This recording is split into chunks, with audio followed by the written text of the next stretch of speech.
Эстонские деревья озабоченно удерживают тусклые листы.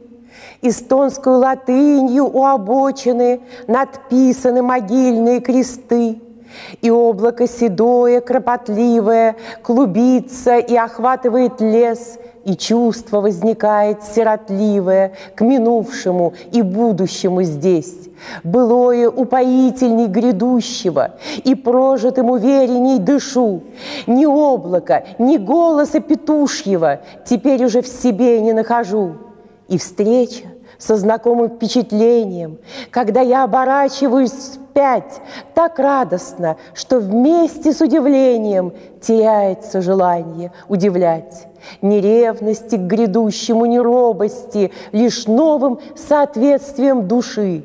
Рожок международного автобуса, рыдающий в заоблачной тиши. Eesti puud on veidikene liiga kurvad, kui nad oma kärbatanud lehti hoiavad kinni. Eesti tähtedes ja ladina jalgraja kõrval on hauakivid, neist mööda ma kõnnin.